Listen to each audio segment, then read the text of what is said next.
요한계시록 14장 1절에서 5절 말씀 찾겠습니다. 요한계시록 14장 1절에서 5절 말씀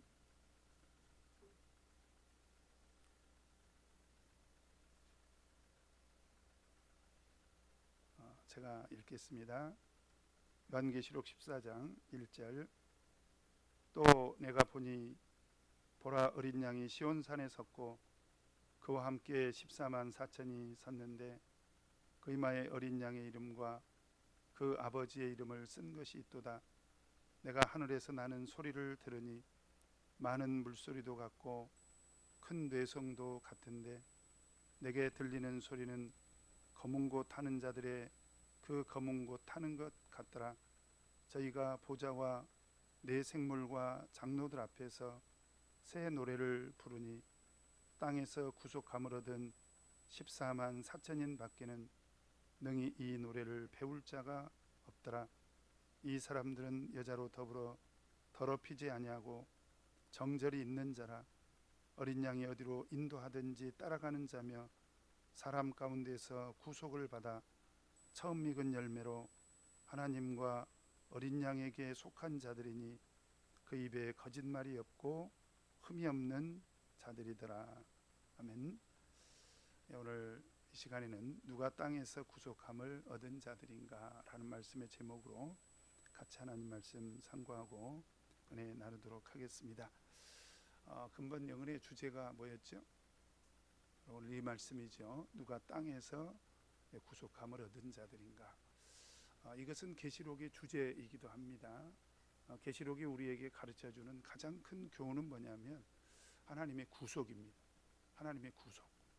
그런데 이 하나님의 구속을 지금 어떻게 설명하고 있습니까? 14장 3절에 보니까 어디에서 구속을 했다라고 되어 있습니까? 땅에서 구속함을 얻은 14만 4천인이라고 되어 있습니다. 계속 반복해서 말씀드리지만 14만 4천인은 말세 하나님의 구속 안에서 구원받은 성도들을 말한다 라고 제가 말씀드렸습니다. 자, 그런데 여기서 보면 땅에서 구속을 받았다는 거예요. 땅에서. 그러면 이 땅은 무엇을 의미하는가? 이 땅이라고 하는 것은 계시록에서 말하는 땅은 이제 영적인 땅을 말합니다. 영적인 땅. 그러니까 우리가 신앙생활하면서 땅에 속한 것, 하늘에 속한 것 이런 얘기 자주 들으셨지 않습니까? 그죠? 그러니까 여기서 말하는 것은 영적인 땅을 말하는 거예요. 그런데 이 영적인 땅은 계시록을 보면 심판의 대상입니다. 이 땅은 심판의 대상. 그래서 계시록 6장 10절을 보면 자, 같이 한번 찾겠습니다.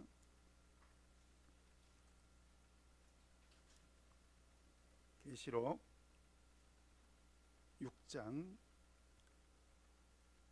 10절 같이 읽겠습니다. 시작. 큰 소리로 불러 가로되 거룩하고 참되신 대주제여, 땅에 거하는 자들을 심판하여 우리 피를 신원하여 주지 아니하시기를 어느 때까지 하시려나이까 하니. 여기서 보니까 땅에 거하는 자들이 등장하죠. 그런데 땅에 거하는 자들은 어떻게 된다? 심판을 받는다는 거예요. 그래서 우리는 이 땅에 거하는 자가 돼서는 안 된다는 거죠. 그래서 오늘 요한계시록 14장 3절에 보면 땅에서는 구속을 받아야 된다는 거예요. 그러면 우리는 어디에 거하는 자들이 돼야 되겠습니까? 계시록 12장 12절에 보면 자, 계시록 12장 12절 같이 읽겠습니다. 시작. 그러므로 하늘과 그 가운데 거하는 자들은 즐거워하라. 그러나 땅과 바다는 화 있을진저 이는 마귀가 자기의 때가 얼마 못된 줄을 알므로 크게 분내어 너희에게 내려갔음이라 하더라. 우리는 어디에 거하는 자들이 돼야 되겠습니까? 하늘에 거하는 자들이 돼야 돼요. 그래서 우리가 세상을 살아가는 동안에 내가 하늘에 속한 사람인가 땅에 속한 사람인가 어렵지 않습니다. 땅에서 나는 것들을 좋아하면 땅에 속한 사람, 하늘에 속한 것을 좋아하면 하늘에 거하는 자들. 그렇지 않습니까? 그래서 땅에 나는 것들이 뭐예요? 먹을 거, 마실 거, 입을 거 필요하지요. 그러나 하늘에 계신 우리 하나님께서는 너희는 먼저 그의 나라와 그의 의를 구하라고 했지 않습니까? 그래서 우리는 하늘에 거하는 자들이 돼야 돼요. 그래서 오늘 다시 본문 말씀으로 돌아와서 계시록 14장 3절에서 우리에게 가르쳐 주시는 하나님의 구속은 뭐냐면 땅에서는 속해서는 안 된다는 거예요. 그래서 땅에서는 구속을 받아야 된다. 그래서 땅에서 구속함을 얻은 14만 4천인만이 오직 하나님의 구속 안에 있는 바로 그런 사람들이다 라고 하는 것입니다. 이 구속의 개념에 대해서는 제가 이미 설명을 드렸습니다. 구속이라는 것은 값을 지불하다. 그래서 하나님께서는 우리를 구원하실 때 그냥 구원하시지 않았어요. 하나님께서 대가를 지불하셨다는 거죠. 바로 예수 그리스도의 피값으로 우리를 구속해 주셨다라고 하는 말씀을 꼭 기억을 하셔야 됩니다. 자, 그러면 오늘 본문 말씀을 보면 땅에서 구속함을 얻은 14만 4천인이 등장을 하는데 이 사람들은 땅에서 구속함을 얻어버린 사람. 여기서는 완료형입니다. 이제 이 사람들은 이제 구원이 확정된 사람들, 구원이 완성된 사람들. 우리는 대답하기 곤란하죠. 우리는 진행형입니다. 진행형. 이게 구원을 받을 수도 있고 안 받을 수도 있고 그런 뜻은 아니에요. 이대로 가면 우리도 완전한 구원을 얻을 수가 있어요. 왜? 우리는 구원의 길에 있지 않습니까? 그죠? 그런데 이 구원의 길에서 떠날 수도 있잖아요. 그래요? 안 그래요? 예를 들면 제가 천안에서 기차를 타고 수서역까지 왔는데요.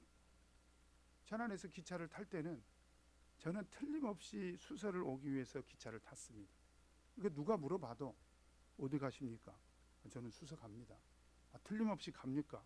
틀림없이 갑니다. 제가 이렇게 말할 수 있어요. 그런데 중간에 제세역이 있더라고요. 만약에 거기서 제가 내려버린다면 틀림없이 가는 기차에 탔지만 기차에서 내려버린다면 수서에 올 수 있어요? 없어요? 없죠. 그러니까 계시록 14장 3절에 등장하는 사람들이 우리일 수도 있다. 맞아요. 우리가 아닐 수도 있다. 맞아요. 왜? 우리가 지금 하늘나라 가는 이 구원의 길에 있지만 만약에 이 구원의 길에서 떠나버리면 이 사람들이 될 수 있어요? 없어요? 없죠. 그래서 오늘 이 시간에 같이 생각해 보려고 하는 건 뭐냐면 그러면 구원이 확정된 사람들은 어떤 상태냐 이 말이죠. 구원이 확정된 사람. 그래서 구원이 확정된 사람들의 특징을 보고 우리는 이 사람들을 목표로 신앙생활을 해야 됩니다. 맞죠? 예를 들면 우리가 가는 길이 수서가 목표라면 그 목표를 향해서 가야 되지 않겠어요? 그러니까 구속함을 얻은 자들의 특징이 무엇인지를 제대로 알고 우리는 그것을 목표로 신앙의 목표로 삼고 신앙생활을 해야 된다는 거예요. 자, 그런데 여기서 땅에서 구속함을 얻은 14만 4천인의 특징이 두 가지입니다. 어렵지 않습니다. 몇 가지라고요? 두 가지. 이걸 목표로 삼아야 된다는 거예요. 첫 번째 목표는 14장 1절을 보면 땅에서 구속함을 얻은 14만 4천인의 특징이 이렇게 설명이 되어 있습니다. 자, 요한계시록 14장 1절 같이 한번 읽겠습니다. 시작. 또 내가 보니 보라 어린 양이 시온산에 섰고 그와 함께 14만 4천이 섰는데, 자, 여기까지만 읽겠습니다. 봤는데 14만 4천인이 어떤 상태에 있어요? 어린 양과 함께 어떻게 됐다고요? 서 있다는 거예요. 어린 양과 함께 서 있다는 것입니다. 어린 양이 시온산에 섰고 그와 함께, 어린 양과 함께 14만 4천이 서 있다는 거예요. 저는 지금 앉아 있네요. 근데 여기서 말하는 서 있다는 말은 헬라어로 히스테미라고 하는데, 이게 무슨 얘기냐면 자기 입장을 확고하게 하다, 흔들리지 않는 그런 믿음의 상태를 말하는 거예요. 어떤 경우에도 나는 어린 양과 함께 있겠다는 거예요. 어떤 경우에도 태풍이 와도 나는 어린 양과 함께 반드시 이 자리에 있겠다, 그런 얘기죠. 믿음의 자리를 지키겠다. 이게 흔들리지 않는 확정된 그런 믿음의 상태예요. 예를 들면 제가 이제 막 세례받고, 이제 세례받기 전에 직장 생활을 했던 사람이라 안식일을 지켜야 된다는 걸 전혀 모르고 살던 사람이니까 토요일을 쉴 수가 없었던 그런 분인데, 이제 세례를 받고 이제 안식일을 온전히 지켜야 된다는 걸 알았어요. 그래서 사장님한테 요구를 해서 이제 안식일을 지키게 됐습니다. 그런데 그 사장님에게 요구할 때는 그냥 됩니까? 대가를 지불해야죠. 그래서 매주 일요일 날 근무하기로 하고, 그리고 거기는 이제 일주일 내내 시장에서 근무하는 것이기 때문에 일주일 내내 근무를 해야 돼요. 그러니까 자기는 일요일 날 원래 쉴 수가 있는데 일요일 날 근무를 하고 안식일을 근무하기로 했는데, 시장에서 한 달에 한 번은 모든 가게가 다 문을 닫도록 결정을 했다는 거예요. 그러니까 이제 사장이 생각할 때 이 사람 일요일 날 하루 쉬게 해줬으니까 당신 안식일 날 2번 나와, 이렇게 한 거예요. 근데 그때 이 형제가 나한테 그런 말을 하더라고요. 제가 잊을 수가 없어요. 목사님, 근데 제가 그럴 수는 없고요. 어떻게 이런 말이 나오냐, 이 말. 이게 확정된 믿음이 아니면 이런 말 나올 수가 없습니다. 어떤 분들은 그래요. 목사님, 큰일 났습니다. 왜요? 사장이 안식일에 2번 나오래요. 그럴 수도 있는 말 아닙니까? 그래요, 안 그래요? 그런데 우리 형제는 뭐라고 얘기를 하냐면, 목사님, 제가 그럴 순 없고요. 그렇게 해서 또 사장과 협의를 해가지고 안식일 날 교회를 나오더라고요. 여러분, 바로 어린 양과 함께 서 있다는 것은 어떤 상황이 돼도 흔들리지 않는 그런 확정된 믿음의 상태를 말하는 거예요. 그 다음에 두 번째 4절을 보면, 자, 같이 한번 읽겠습니다. 4절 시작. 이 사람들은 여자로 더불어 더럽히지 아니하고 정절이 있는 자라 어린 양이 어디로 인도하든지 따라가는 자며. 두 번째 특징이 나오죠. 땅에서 구속함을 얻은 14만 4천이는 두 번째 특징이 어린 양이 어디로 가든지 따라간다는 거예요. 따라간다. 마치 애들이 어렸을 때는 엄마 아빠를 어떻게 해요? 졸졸졸 따라다니지 않습니까? 껌딱지같이. 우리 종환이도 그랬을 것입니다. 엄마 아빠가 교회 가면 교회 오고, 그죠? 시장에 가면 시장에 가고, 부엌에서 일하면 또 부엌으로 졸졸졸 따라가고, 껌딱지같이. 그러니까 이 사람들의 믿음의 상태는 어린 양이 어디로 가든지 같이 움직인다는 거야. 동쪽으로 가면 동으로, 서쪽으로 가면 서로, 남쪽으로 가면 남으로, 북쪽으로 가면 북으로. 사실은 이건 방향을 말하는 것이 아니라 믿음의 상태를 말하는, 믿음의 상태. 어린 양이 어디로 가든지 졸졸졸졸 따라다닌다는 거예요. 이것은 하나님의 구속 안에 있는 완성된 구원의 상태를 말하는 거예요. 어떤 경우에도 어린 양을 떠나지 않고, 어떤 경우에도 어린 양을 졸졸졸졸 따라다니는 그런 믿음의 상태를 말하는 거죠. 자, 그래서 오늘 이 시간에는 이 두 가지를 중심으로 해서 말씀을 드리도록 하겠습니다. 첫째는 하나님의 구속 안에 있는 14만 4천인, 이 14만 4천인의 믿음의 특징이 뭐라고 그랬죠? 예수 그리스도와 함께 서 있다. 함께 서 있다는 것은 어떤 경우에도 믿음이 흔들리지 않는 거예요. 그러면 어떤 경우에도 믿음이 흔들리지 않는 그 믿음의 상태, 바로 그 상태 증거는 뭐냐? 오늘 14장 1절을 보니까요. 자, 같이 한번 읽겠습니다. 14장 1절 같이 읽겠습니다. 시작. 또 내가 보니 보라, 어린 양이 시온산에 섰고 그와 함께 14만 4천이 섰는데, 여기서 보니까 어린 양이 어디에 서 있습니까? 시온산에. 그럼 어린 양이 시온산에 있으면 하나님의 구속 안에 있는 14만 4천이는 어디 서 있어요? 시온산에 같이 서 있는 거죠. 그렇죠? 그럼 이 시온산은 어디예요? 이거 어렵지 않습니다. 영적으로 교회를 말하는 거예요. 그래서 히브리서 12장 22절에도 그러나 너희가 이른 곳은 시온산과 그랬죠? 그 시온산이 어디입니까? 히브리서 12장 23절을 보면 하늘에 기록한 장자들의 총회와 교회와, 시온산은 영적으로 교회를 말하는 거예요.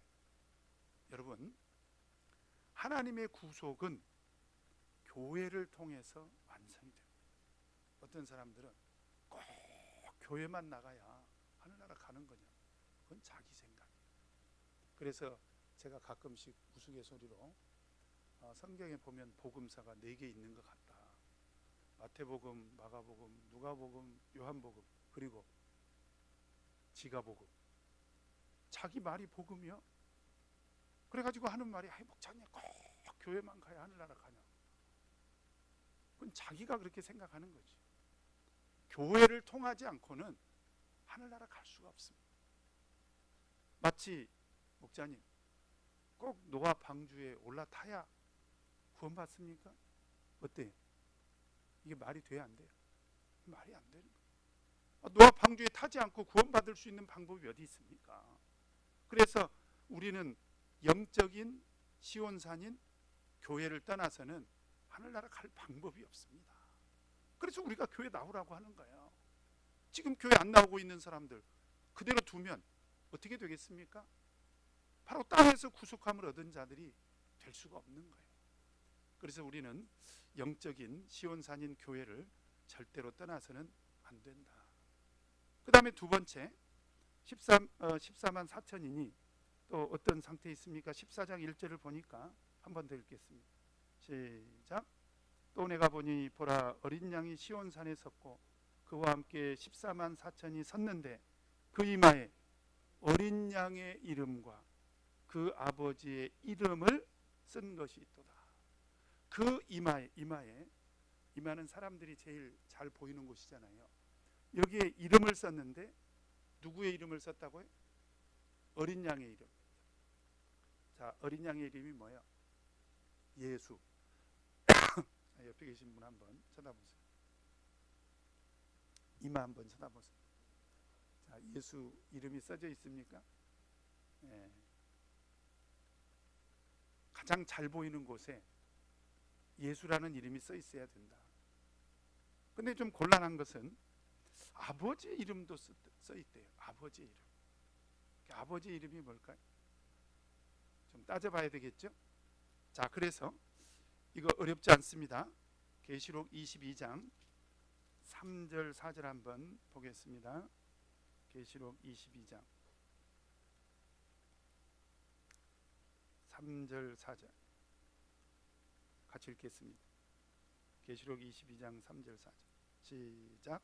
다시 저주가 없으며 하나님과 그 어린 양의 보좌가 그 가운데에 있으리니 그의 종들이 그를 섬기며 그의 얼굴을 볼 터이요 그의 이름도 저희 이마에 있으리라. 자, 그림을 그려봅니다. 그림을 하나님과 그 어린 양의 보좌가 그 가운데 있대요. 자, 보좌는 의자를 말하는 거예요. 의자. 어렵지 않습니다. 보배로운 의자, 존귀한 의자라는 뜻인데, 자, 보좌가 있는데 누가 계신다고요? 하나님도 계시고 그 다음에 어린 양도 계시네. 그죠? 그럼 보좌가 몇 개예요? 다시 한번. 하나님과 어린 양의 보좌가 있으면 보좌가 몇 개 있어야 돼요? 2개 있어야 되잖아요. 아, 그래 안 그래요? 그런데 이 보좌를 보면 헬라의 원어를 보면 단수입니다. 영어 성경을 봐도 단수예요. 의자가 하나밖에 없어요. 그럼 어떤 사람은 하나님하고 어린 양하고 포기해서 앉아 있나 보다. 하나님이 어린 양을 이렇게 안고 있나 보다.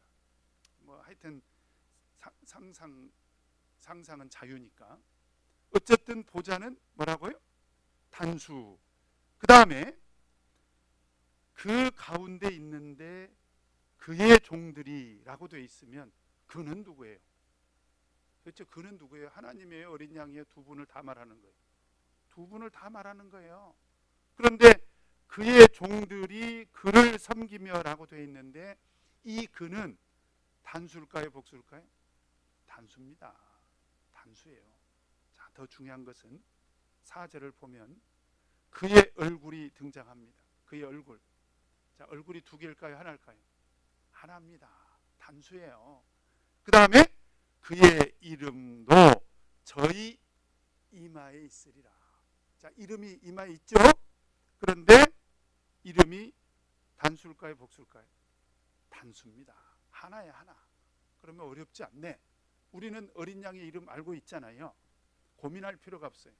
자, 그의 이마에 뭐가 써져 있습니까? 예수. 구원이 확정된 사람들은 이마에 예수라는 이름을 달고 산다. 이게 무슨 뜻일까? 여러분, 다시 한번 말씀드리지만 옆에 있는 사람 쳐다봐요. 이마에 예수가 있습니까? 없습니까? 이 얘기는 무슨 얘기냐면 누가 봐도 예수쟁이. 이 사람은 누가 봐도 교회 미친 사람. 그 얘기입니다. 공개적으로 종환아, 딱 한 번만 하루 학교 갈 때 여기다가 매직으로 예수 쑥 다녀봐요. 그럼 친구들이 뭐라고 할까요? 저놈 미쳤네. 그래, 맞아, 나 예수에 미쳤어.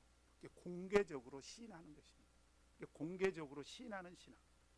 이게 왜 중요하냐면 마태복음 10장 32절에 보니까 누구든지 사람 앞에서 나를 시인하면 나도 하늘에 계신 내 아버지 앞에서 저를 시인할 것이요.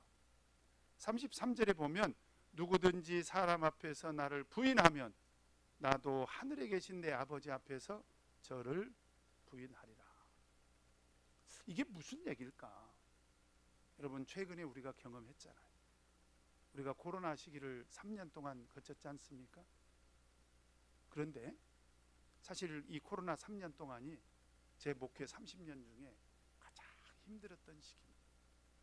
코로나 때문에 힘든 게 아니에요. 오해하지 마세요. 저는 병을 그렇게 두려워하지 않습니다.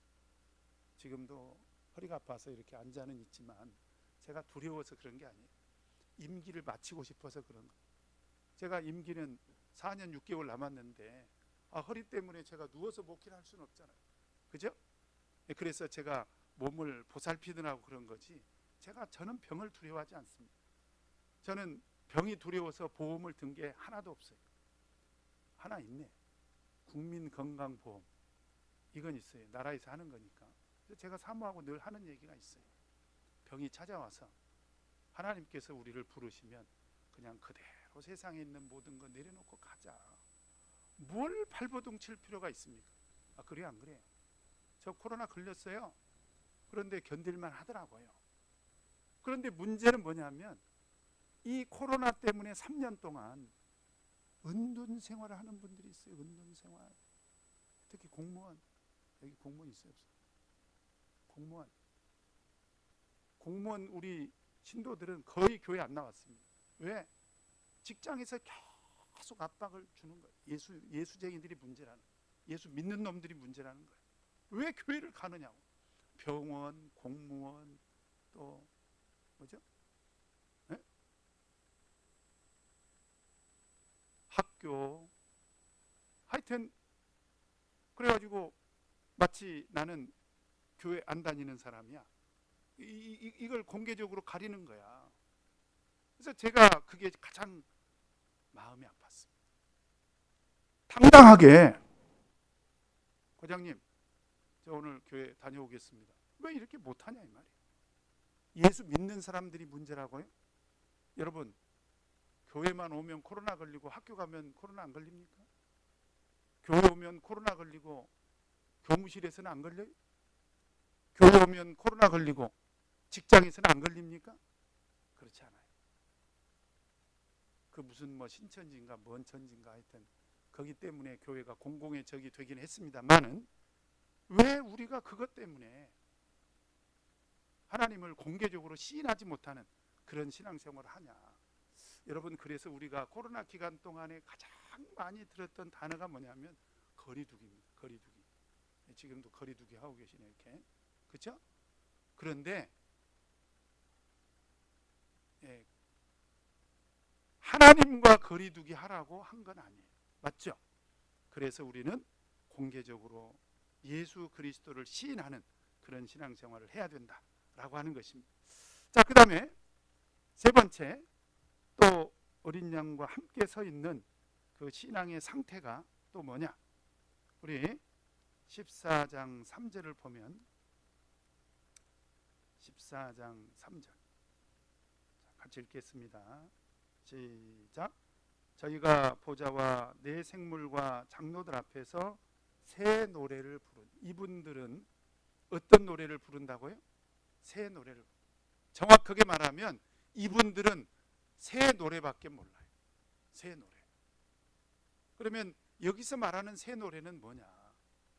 뭐 지난번에 불렀던 찬송이 아닌 새로운 찬송을 우리가 부를 때는 오늘은 새 노래를 배워보겠습니다. 교회에서 그러잖아요. 그걸 말하는 게 아니에요. 계시록에서 말하는 새 노래는 바로 구속의 노래를 말하는 거예요. 그래서 계시록 5장을 보면, 자, 계시록 5장 9절에서 10절을 보면, 계시록 5장 자 9절에서 10절 같이 읽겠습니다. 시작. 새 노래를 노래하여 가로되 책을 가지시고 그 인봉을 떼기에 합당하시도다. 일찍 죽임을 당하사 각 족속과 방언과 백성과 나라 가운데서 사람들을 피로 사서 하나님께 드리시고 저희로 우리 하나님 앞에서 나라와 제사장을 삼으셨으니 저희가 땅에서 왕노릇하리로다 하더라. 그 노래 내용이 뭐예요? 구속의 찬양이잖아요. 그래서 하나님의 구속 안에 있는 사람들은 새 노래밖에는 몰라요. 그게 뭐라고요? 구속의 노래. 제가 우리 성도님들에게 근본 영혼의 기간 동안에 가장 자주 반복해서 드렸던 말씀이 구속입니다. 구속. 우리를 구원하기 위해서 예수 그리스도께서 값을 지불했다는 거예요. 어떤 값을? 십자가 위에서 피 흘려 돌아가셨습니다. 거기에 대한 고마움이 있어야 돼요. 그래서 제가 보혈 찬송 자주 부르라고 했지 않습니까? 그 이유가 있어요. 하나님의 구속 안에 있는 사람의 특징이에요. 그래서 예수 그리스도와 함께 있다는 것은 첫 번째, 영적인 시온산인 교회를 떠나면 안 돼요. 그 다음에 두 번째 14장 1절에 그 이마에 공개적으로 예수 그리스도를 시인하는 그런 신앙생활을 해야 되고, 세 번째, 항상 구속의 노래를 불러야 된다. 이것이 우리 신앙의 목표가 돼야 되는 것입니다. 그 다음에 하나님의 구속 안에 있는 14만 4천인의 두 번째 특징은 14장 4절에 어린 양이 어디로 인도하든지 따라가는 신앙입니다. 자, 그런데 어린 양이 어디로 가든지 따라가는 게 쉬워요, 어려워요? 똑바로 얘기하셔야 돼요. 쉬워요, 어려워요? 엄마 아빠 따라다니는 건 쉬워요. 왜? 엄마 아빠는 뭐 저 주방에 갔다가 시장에 갔다가 뭐 그 정도는 뭐 따라갈 만하죠, 종아니, 그지? 예. 근데 예수님은 뭐라고 말씀하셨습니까? 나를 따라오려거든 자기를 무시하고, 부인하라는 것은 자기를 무시하고 그 다음에 자기 십자가를 지고 나를 쫓을 것이니라. 마태복음 16장 24절에 있습니다. 그래서 예수님 따라가기가 쉬운 게 아니에요. 어떤 분들은 교회를 하다가 가끔씩 저를 찾아와요. 목자님, 저 힘들어서 못하겠어요. 왜요? 사람들이 나를 무시해요. 그럴 때 제가 참 마음이 아파요. 우리가 하나님을 믿는다는 게 뭘까? 그게 원래 무시당하는 거거든요. 그래서 저는 어쩔 수 없이 그런 얘기를 합니다. 집사님, 원래 무시당하는 거예요. 자기를 무시하라고 했잖아요. 자기가 자기를 무시했는데 남이 자기를 무시한다고 해서 나는 기분 나빠서 못하겠다. 그 말이 안 되는 거예요. 그 다음에 자기 십자가를 지라고 되어 있습니다. 남이 져줄 수가 없어요. 이 십자가는 물론 예수님이 지신 그 십자가를 말하는 건 아니에요. 그 십자가는 우리가 질 수 있는 게 아니에요. 그건 예수님이 지는 거예요. 우리 모든 인류의 죄값을 지불하기 위해서 예수님이 십자가 진 거고, 그렇죠? 분당교회 영은의 강사로는 누가 왔어요? 박은진 목자가 왔습니다. 허리가 아파도 다른 사람이 대신할 수가 없어요. 이건 제가 져야 되는 거예요. 마치 우리가 예수님을 따라가는 길에 내가 꼭 져야 되는 십자가가 있습니다. 제가 목회하면서 이제 실습을 하러 온 모 전도자님하고 같이 2년 동안 목회를 한 적이 있습니다. 근데 이제 그 교회는 신도가 많은 교회였기 때문에 그 전도자님한테 교회 학교만 맡겼어요. 근데 교회 학교가 인원이 몇 명이냐면 한 150명 되는 그런 교회였어요. 아동부, 학생부, 대학부, 사청부 다 합쳐서 한 150명 돼요. 그러니 그 많은 식구들을 2년 동안 목회를 하려니까 쉽지 않죠. 교사만 해도 30명이 넘어요. 그러면 아동부 교사회의 해야 되고, 학생부 교사회의 해야 되고, 대학부 임원회의 해야 되고, 사청부 임원회의 해야 되고, 자, 오늘 저녁에 회의하겠습니다. 목자님, 시험 준비해야 돼요. 특근 있어요. 집에서 엄마가 어디 갔다 오래요. 30명이나 되는 사람들이 이 핑계 대고 저 핑계 대고 그러면 참 아무리 전도자님이라 하더라도 어때요? 힘들겠죠. 어느 날은 코가 석자나 빠져서 왔더라고요. 왜? 교사들이 말을 안 듣는 거예요. 다 자기 할 일에 바빠가지고 교회 일은 뒷전이고 세상살이에 너무 바쁜 거예요. 그게 참 가슴이 아프죠. 그래서 이제 저를 쫓아온 거예요. 그런데 전들 무슨 능력이 있습니까? 그래서 제가 그때 그랬어요. 원래 예수님을 따라가는 길은 자기 십자가를 지고 혼자 가는 길이라네. 그래서 제가 이 찬송을 가르쳐 줬어요. 나 혼자서 그 길을 가네. 나 혼자서 가야 하네.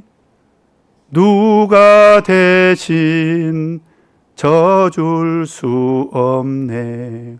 나 혼자서 가야 하네. 이 찬송을 부르면서 둘이 울었습니다. 펑펑 울었어요. 어쩔 수 없어요. 여러분, 교회 일을 할 때 왜 나 혼자밖에 이 자리에 없냐? 원래 그런 거예요. 둘이 가면 얼마나 좋습니까? 많은 이 십자가는 나 혼자 지는 거예요. 그래서 우리는 교회에서 원망하면 안 됩니다. 왜 교무님이 안 오고, 왜 총무님이 안 오고, 왜 집사님이 안 오고, 그런 소리 하면 안 돼요. 나 혼자 가는 길입니다. 그래서 내 눈에 띄는 일은 나 혼자 하는 거예요. 그것이 바로 하나님의 구속 안에 있는 그런 성도들이 가야 될 길인 거죠. 자, 그러면 어린 양이 어디로 인도하든지 따라가는 그 증거가 무엇입니까? 자, 14장 4절에 보니까 이들의 믿음의 상태는 어떤 상태? 14장 4절 같이 읽겠습니다. 시작. 이 사람들은 여자로 더불어 더럽히지 아니하고 정절이 있는 자라, 그렇게 돼 있죠. 이 사람들은 여자로 더불어 더럽히지 아니하고 정절이 있는 자라. 이것은 영적인 성결의 상태를 말하는 거예요. 우리 계시록 3장 4절에 흰 옷을 입은 사람들이 옷을 더럽히면 된다고 돼 있어요? 안 돼 있어요? 안 돼 있죠. 여기서 말하는 이 정절이라고 하는 것은 진리상의 정절을 말하는 거예요. 예수 그리스도의 십자가의 구속의 은혜를 부인하지 않는 것이요. 그래서 이것은 의의 옷을 더럽히지 않아야 된다라고 하는 것입니다. 믿음에서 이탈하면 안 된다라고 하는 거죠. 자, 그 다음에 5절을 보면, 자, 5절 같이 읽겠습니다. 시작. 그 입에 거짓말이 없고 흠이 없는 자들이더라. 두 번째, 이 사람들의 특징이 있어요. 그게 뭐냐면 어린 양이 어디로 인도하든지 따라가려면 그 입에 거짓말이 없어야 돼요. 거짓말. 우리는 거짓말 해요, 안 해요? 해요. 하면 돼요, 안 해요? 하면 돼요, 안 돼요? 이제 여기서가 문제. 거짓말을 하고 살지만 거짓말 하면 돼요, 안 돼요? 이런 얘기하면 꼭 어떤 분들은 그런 얘기를 해요. 에이고 목자님, 사람이 살면서 거짓말도 안 하고 어떻게 산대요? 그러면 하늘나라 못 가요. 거짓말 하면 돼요, 안 돼요? 근데 왜 거짓말 하세요, 한나 집사님? 그래서 제가 죄인입니다. 이렇게 나와야 돼요. 왜 우리가 거짓말을 하고 사냐? 거짓말이 가장 하기 쉬운 범죄입니다. 그렇죠? 거짓말은 너무 쉬워요. 근데 여러분 이거 아세요? 이 거짓말의 근원이 어디일까요? 요한복음 8장 44절을 보면 너희는 너희 아비 마귀에게서 났으니, 누구를 두고 하는 얘기인지 잘 들으세요. 너희 아비의 욕심을 너희도 행하고자 하느니라. 저는 처음부터 살인한 자요, 진리가 그 속에 없으므로 진리에 서지 못하고 거짓을 말할 때마다 제 것으로 말하나니 이는 저가 거짓말장이요 거짓의 아비가 되었습니다. 거짓의 아비가 누구예요? 마귀라는 거예요. 거짓은 어디로부터 나왔다? 마귀로부터 나왔다. 그러니까 우리가 거짓말하고 살면 우리 아버지가 누가 되는 거예요? 하늘에 계신 아버지가 되는 게 아니라 마귀가 아버지가 되는 거예요. 그래서 우리가 계시록을 보면 하나님의 심판받는 사람들이 나와요. 이런 사람들은 하나님의 심판을 받을 거다. 그런데 그 속에는 거짓말하는 사람들이 들어있어요. 자, 계시록 21장 8절 한번 보겠습니다. 계시록 21장 8절. 자, 빨리 찾아보세요. 거기에 둘째 사망, 불과 유황으로 타는 못에 지옥에 들어가는 사람들 중에, 자, 거짓말이 있어요, 없어요? 모든 거짓말하는 자들은, 그렇죠? 계시록 21장 27절을 보면, 자, 거짓말 있어요, 없어요? 거짓말하는 자들은, 그랬죠? 있잖아요. 계시록 22장 15절. 계시록 22장 15절. 자, 여기도 거짓말이 있어요, 없어요? 있죠. 세 군데 다 있어요. 이 얘기는 하나님께서 거짓말을 정말 싫어한다는 것입니다.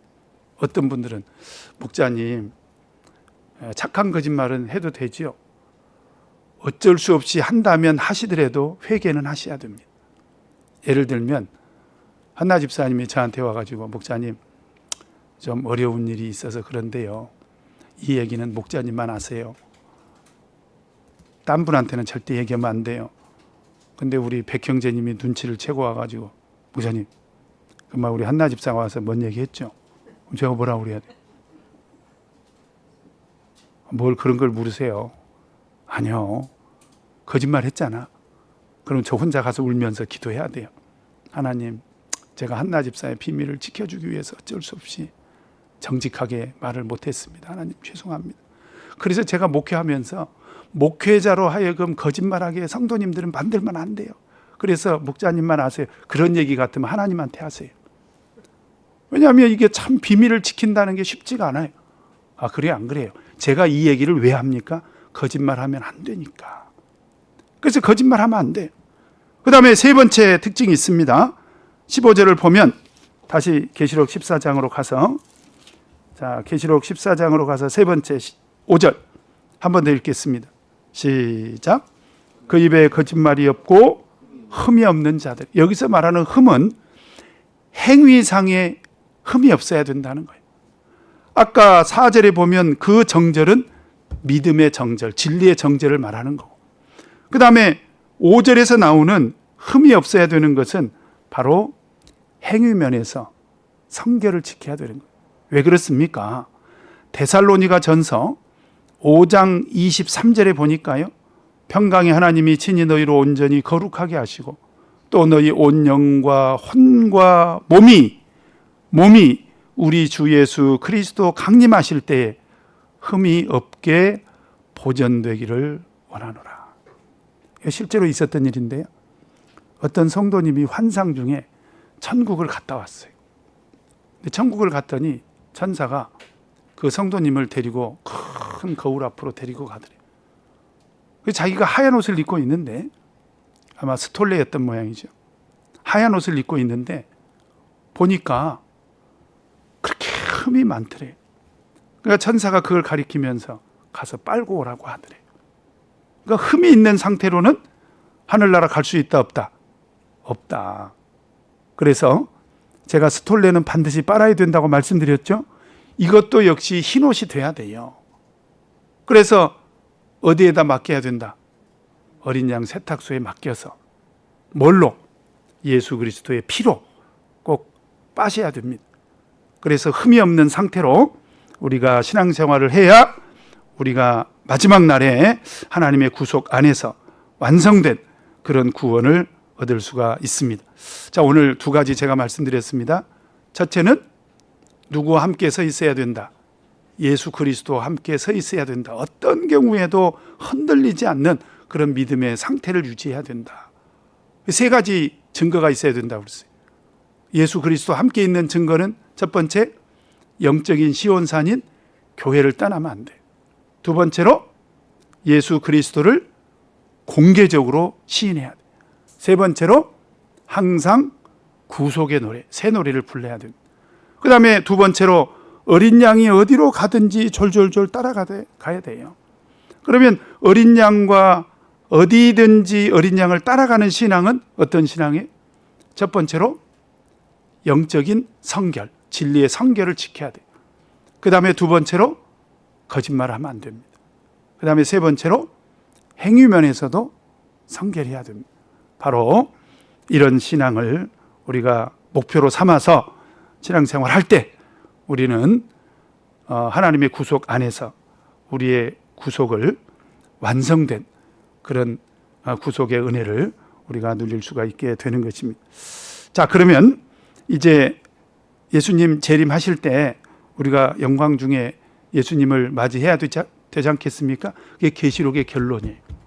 자, 예수님 재림하실 때 우리가 영광 중에 예수님을 맞이해야 되잖아요. 아, 그래요, 안 그래요? 예수님 어서 오세요 하고 이 자리에 우리가 있으면 예수님을 맞이할 수 있지 않습니까? 그러면 누가 예수님 재림하시는 날에 영광 중에 예수님을 맞이할 수 있을까요? 그 얘기는 오늘 오전에 말씀드리도록 하겠습니다. 자, 오늘 주신 말씀 기억하면서 우리 다 같이 기도하겠습니다. 오늘 이 시간에도 안수하겠습니다. 안수 받으실 분들은 지금 앞으로 나오시기 바랍니다.